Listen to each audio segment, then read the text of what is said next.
आज के इस वीडियो में हम लोग डिटेल में ये बात करेंगे कि आप लखनऊ यूनिवर्सिटी एलएम एग्जाम की तैयारी अगले 30 से लेकर 45 दिन में कैसे कर सकते हैं। बिकॉज ये जो आपका एग्जाम है ये आपका जुलाई के अंदर में 1 से लेकर 10 तारीख के बीच में होने का यहाँ पे चांसेस बहुत ज्यादा है। और आपके पास अभी यहाँ पे टाइम बहुत रह नहीं गया है, तो आपको तैयारी इसकी अभी शुरू करनी पड़ेगी। बिकॉज यहाँ पे आपका सीवीटी एग्जाम के अंदर मान लो अच्छा स्कोर नहीं आया, क्लैट का भी आपको मान लो एग्जाम अच्छा नहीं गया, तो लखनऊ यूनिवर्सिटी एक ऐसी यूनिवर्सिटी है जहां से आप अपना एलएम परस्यू करते हुए जुडिशरी की आपकी तैयारी आराम से कर सकते हो। उसके अलावा यहाँ पे आपको इस चीज की फैसिलिटी मिल जाती है कि लखनऊ जैसे शहर में है, यहाँ पे कोचिंग वगैरह के आपको बढ़िया एक एटमोसफियर मिल जाता है।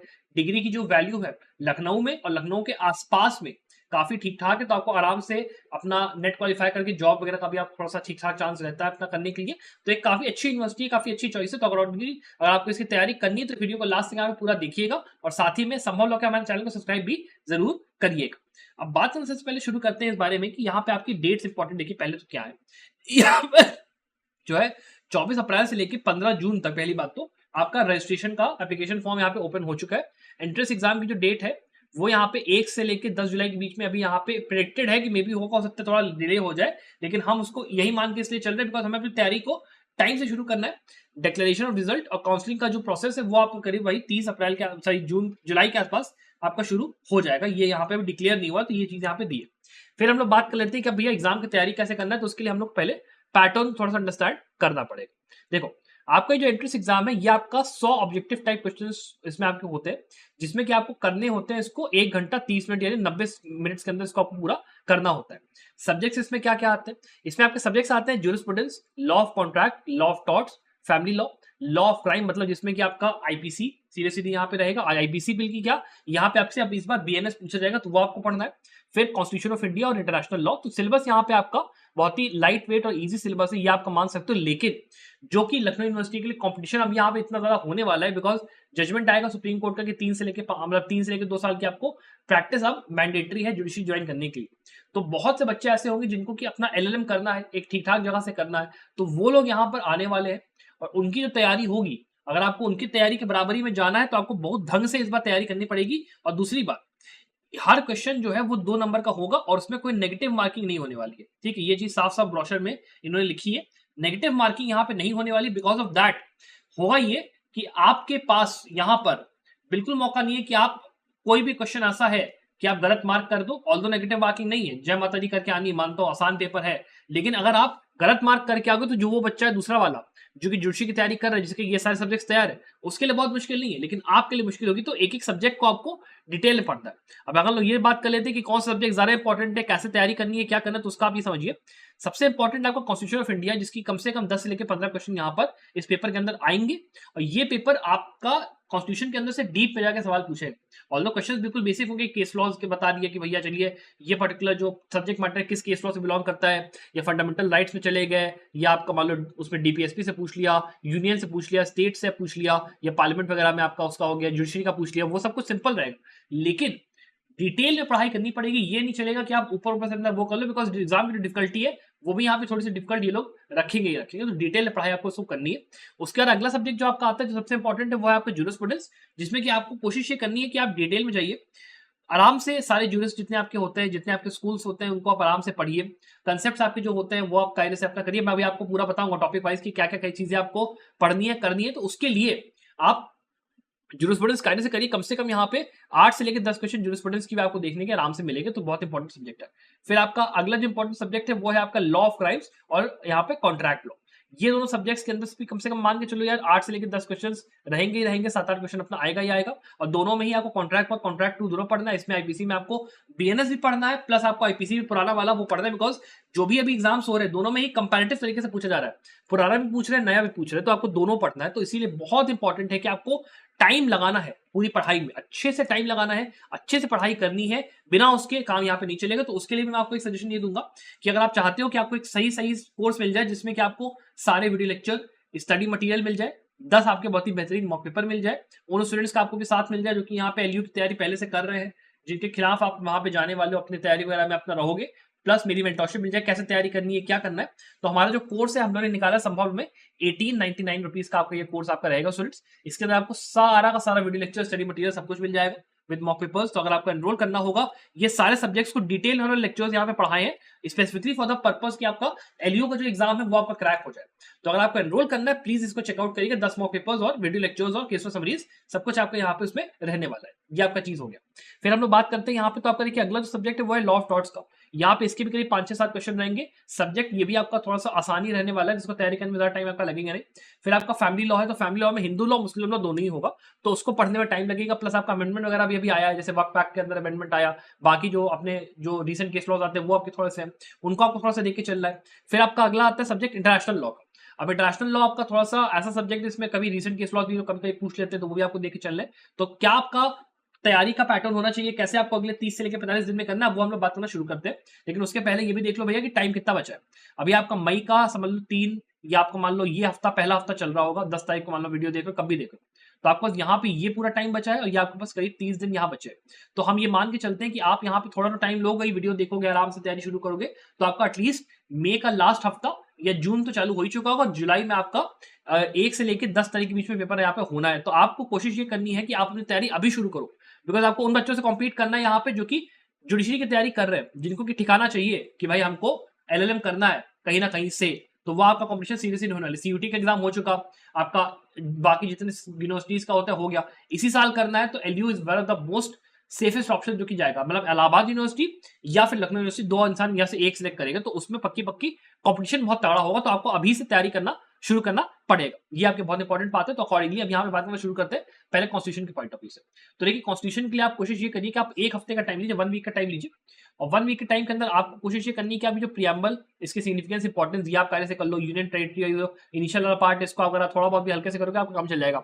मेन जो सबसे इंपॉर्टेंट पार्ट है वो आपका फंडामेंटल राइट्स का पार्ट है, जिसमें आपके सारे के सारे जो आर्टिकल 12 से लेकर आर्टिकल 35 36 पूरा जितना आता है वो पूरा आपको बहुत कायदे से करना है, केस लॉज के साथ करना है। आप आओगे, आपको जैसे मान लो आर्टिकल 19 पढ़ो, तो आर्टिकल 19 में जाते ही freedom of speech and expression है, बाकी जितने राइट्स है उसके जितने एक्सेप्शंस है, सबके केस लॉज का आपको A to Z आइडिया होना चाहिए। मान लो रिजर्वेशन आप पढ़ रहे हो, रिजर्वेशन के अंदर में आप पूरा जाओगे, आर्टिकल 15, आर्टिकल 16, आर्टिकल 14 पूरा पढ़ा, उसके पूरे केस लॉज पढ़े, चंपक दुराइरा से लेके इंदिरा साहनी तक आए, उसके बाद लास्ट तक जो भी केस आ रहा है पूरा आपने देखा, तब आपका पढ़ाई यहाँ पे कंप्लीट होगी। तो डिटेल में पूरी पढ़ाई करिएगा। उसके बाद डीपीएसपी और फंडामेंटल ड्यूटीज, ये इतना इंपॉर्टेंट पार्ट नहीं, इसको आराम से आप चाहो तो कर सकते हो। फिर बात आती है union executive, president, vice president वगैरह की, ये भी आपका काफी इंपॉर्टेंट पार्ट है, इसको कायदे से आपको करना है। सारी जितने भी पावर्स होती हैं, फंक्शंस होते हैं, क्वालिफिकेशन, डिस्क्वालिफिकेशन, बाकी सारी चीजें कायदे से आपको चलनी है। फिर पार्लियामेंट का कंपोजिशन, पावर्स, फंक्शन बहुत इंपॉर्टेंट पार्ट है। यूनियन जुडिशरी का, सुप्रीम कोर्ट का हो गया, हाई कोर्ट का हो गया, जितना आपका स्टेट जुडिशरी का हो गया, वो पूरा कायदे से करना है। फिर स्टेट एग्जीक्यूटिव में governors, chief ministers, council ministers, ये पूरा आपको कायदे से करके जाना है। स्टेट लेजिस्लेचर में state assemblies, state legislative powers, इनकी पूरा ये करके आपको जाना है। ये सब मतलब ये पूरा पोर्शन आपका इंपॉर्टेंट है, कुल मिला के आप ये समझ लो यहाँ तक।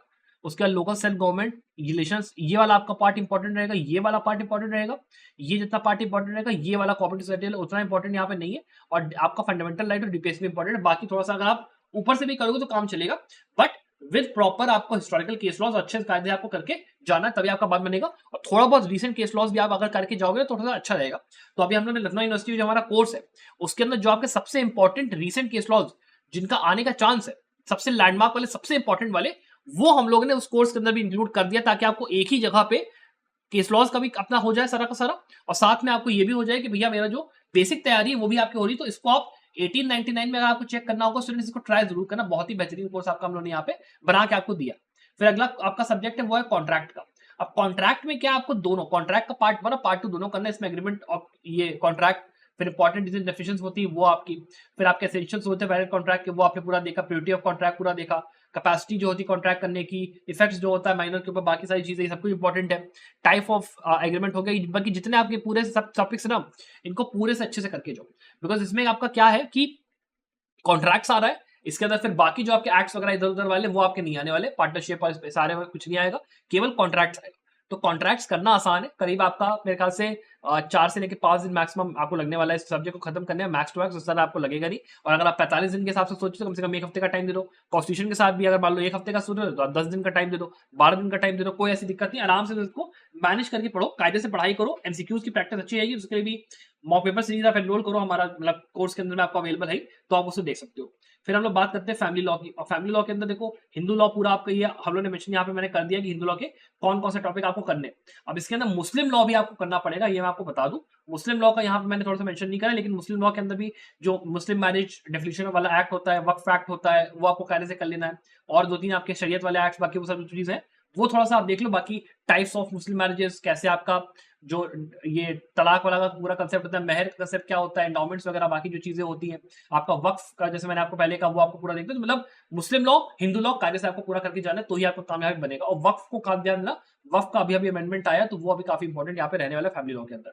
फिर आपका आता है यहाँ पे वही as I said Muslim law का ये पूरा जितना आपका है, ये पूरा आपको करके जाना है, पूरा का पूरा कायदे से पूरा इंपॉर्टेंट रहना है। कम से कम इसको 1 वीक का टाइम आपको देके जाओ यार, तभी इसको आप कायदे से कर पाओगे, ये जान के चलो। फिर हम लोग बात कर लेते हैं आईपीसी के अंदर।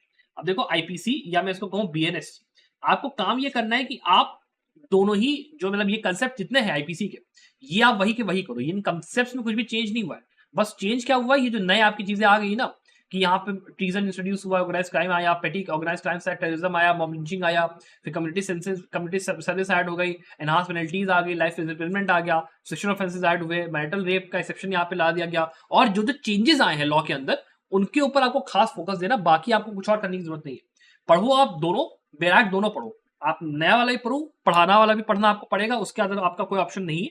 कंपैरेटिव स्टडी करो, आपको ना जो बैराक आती है उसमें आपको ना पूरा एक वो मिल जाता है, चार्ट मिल जाता है बैराक के अंदर ही, आपको बताएगा कि पुराने लैक में ये सेक्शन था, नए वाले में ये सेक्शन था, पूरा उसको पढ़ो। बिकॉज यहाँ पे मैं बता रहा हूँ 100% बता रहा हूँ, यहाँ पर ये लोग क्वेश्चन पूछेंगे जरूर कि भैया नए एक्ट में क्या था, पुराने एक्ट में क्या था, आप हमको बताओ, या फिर पनिशमेंट अगर चेंज हुई तो उसका बताओ भैया हमको। तो ये जितने टॉपिक मैंने मेंशन करे अलॉन्ग विद द पुराना वाला टॉपिक्स, वो पूरा करके जाओ, कम से कम इसको 1 हफ्ते का टाइम आप दो, 1 वीक का, आप आराम से इसको निकाल लोगे, कोई ऐसी दिक्कत नहीं। अगर 15-45 दिन के हिसाब से तैयार कर दो तो अपना 10 दिन का टाइम इसको आईपीसी का आराम से दो, बहुत इंपॉर्टेंट सब्जेक्ट है होने वाला है आपका।